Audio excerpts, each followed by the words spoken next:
All right, hello, EDU 242 and 342 and any other classes that may be watching this video. This screencast is going to show you a few of the basics about how to use Google Slides and some things that you can do with them with some of the features in Google Slides. I'm also going to show you a few examples and offer some tips for ways that you can utilize Google Slides to make your presentations and sort of lessons a little more interactive with students particularly in a one-to-one environment.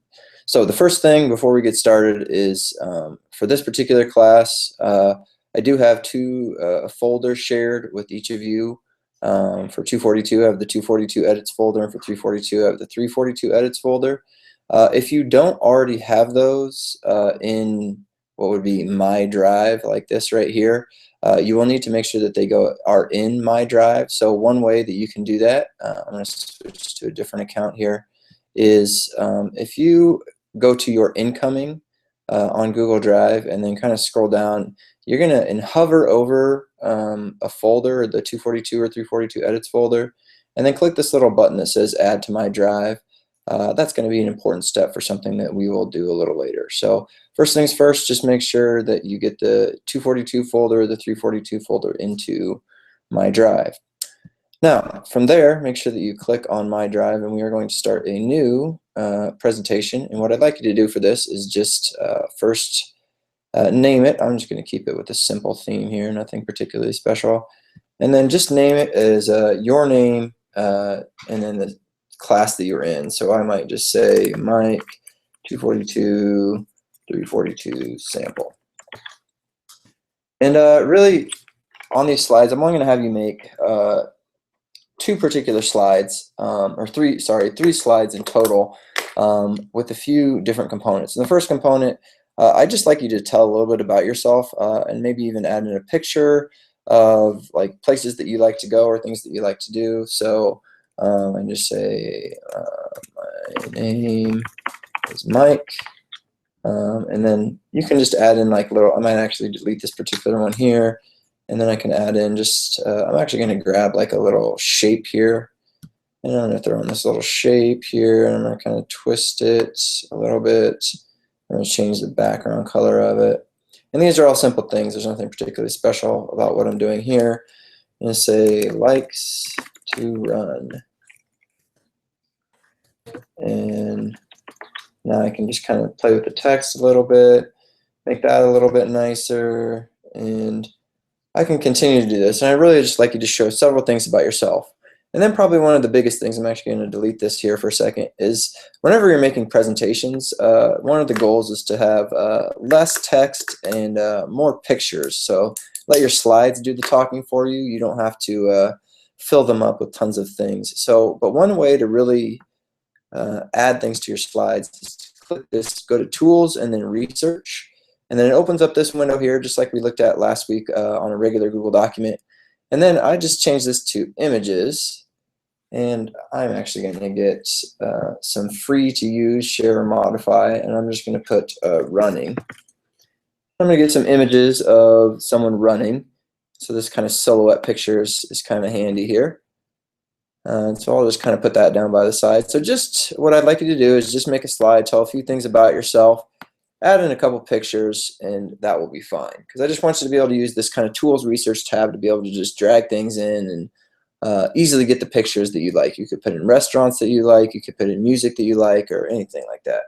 In fact, if you put in a song, that will kind of go with the next slide. I'm going to go with the caption slide here. And I'm just going to put favorite song, because one of the things that I love about Google Hangouts is, or not Hangouts, excuse me, Google Slides, is the fact that you can actually put in videos. So if I go to this Tools Research slide and I go to videos, well, now I'm going to go with Paradise City by Guns N' Roses, and we'll see what comes up here. There we go. So I'm going to grab this right here, and I can just grab it, drag it over, and now I have that video in my presentation. And so if I go to show this to students, I can play it in class. They can watch it on their own, and then I can do a lot of other things with it. And that's one of the things where I want to jump off here, and I want to show you a few student samples of things that you can do with Google Slides to make your presentations a little bit more interactive, whether you're presenting on a piece of US history, a foreign language concept, or even a math concept. There's some simple things that you can do. And so to show you that, I'm going to go to this presentation, which is one that I did the other day with my students about how photons are released. And it's all about our sort of electromagnetic waves unit. And what I have students do is I give them all comment privileges. They can't edit, they can do more than view, but what they can do is, you see here that they all have comment privileges. And those comment privileges allow them to see all the slides. They can't change things on the slides, but then they can answer questions. So one of the things I have students do is just check in on the first slide. They put in their name. And then, so for instance, this slide, I just said another kind of simple one to get started with. How many shells are there on this atom? And then we start talking about, I ask some specific questions. I sort of explain what's going on in the slide, and then I ask them to tell me kind of what's going on. And you can kind of see that they're talking a little bit about what's going on here. We kind of continue with that. I'm asking questions about each slide. And then this one, for instance, I just kind of put up a diagram, and it's a little bit of a mini quiz within a slide. But using the comments, I just have them put in what the answers are. I said, which type of wave do you think that each of those diagrams represent? And so you can see they kind of put high energy waves to lower energy waves in the particular order. And so the comment feature is something that's really, really handy. And so to use that, then I'm going to have you go back, and we're going to add one more things to your slides. And I just want you to put, I really don't care what you use for this one. I'm just going to go with caption again here. And I'm just going to have you put in a question that you will pose to other people in the class. So I might say something, what should you do if you find yourself in a fight with a group of clowns? Okay? I want you to respond to that with a comment. So I'll have to somehow get that shared to you. Well, there's a really simple way in which I can do that, and that is first to just go to this folder here, and this is what each of you will do with your presentations. When you don't even have to do it when you're completed. You can do it at the start, and then just kind of finish your slides later. But click this button that says Move to Folder, and then move it into the Edits folder of your particular class. So in this case, I'm actually going to move it into the Edits folder for both classes by holding down the Command button on my Mac or Control on a PC. And then I can select multi-folders, and so I can put the same document in multi-folders. So this works great if you have multiple sections of a class that you want to put it in.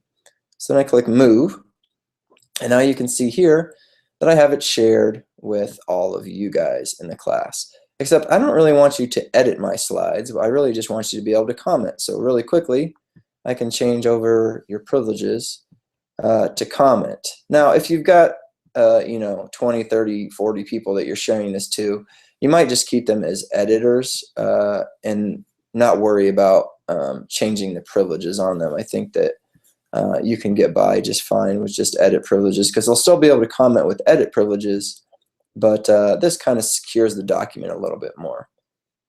And if by chance someone does screw up your document, don't forget that, as with all Google documents, you can always go to File, Revision History, and you can jump back to any point in the document all the way back to the beginning here and just restore that version as it was when you began the document. So that's just some of the simple things that you can do. Quick review here. We can put in, and like any slideshow or anything that we've done before, we can just put in shapes and pictures and all sorts of things like that. Change fonts, nothing special about that. We can also put in movies, which is really nice because you have direct access to YouTube and you can drag in whatever you want. And that's the same thing with pictures. Using that Tools Research pane is extremely handy. And then lastly, one of the things that I really like is you can put in a slide in which you can have, or multiple slides in which students can comment. And when students comment on the slide, that's really handy. If, for instance, another way to have students comment is you can actually sort of have the chat feature. And I can't use that right now because no one else is on this document, but using the chat feature, you can actually just have students comment within the chat feature, and it'll appear in this kind of bottom right area down there. One last tip that I will give is you can also use slideshows as a jumping off point if you share those with students. So for instance, on this slideshow, I just added a slide with one link, which became a jumping off point for students to get to some other activities that we use in this particular unit. This is a site called BlendSpace, in which I can kind of have them jump off to other things within this unit that we will use. So if they want to study their flashcards all about the electromagnetic spectrum, they can go here and study flashcards about the electromagnetic spectrum. So again, that's a really nice way to make the slides a little more interactive. Throw in a link, which becomes a jumping off point like this for students.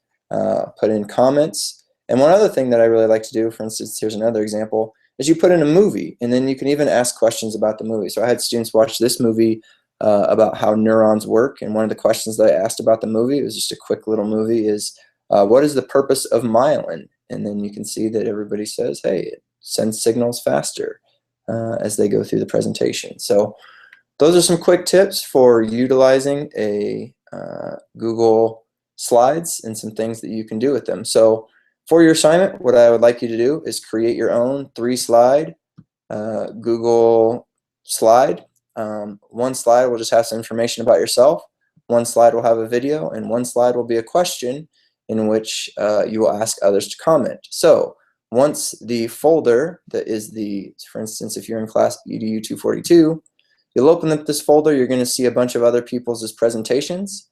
You will open their presentation, go to their slide that has their question on it, and then put in a comment about their slide. In this case, to make a comment, you just press Command Option M on a Mac or Control Option M on a PC.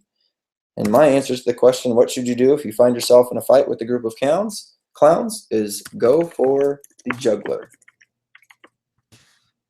So I will leave you with that, and hope you enjoyed this hangout, and we will see you next Tuesday.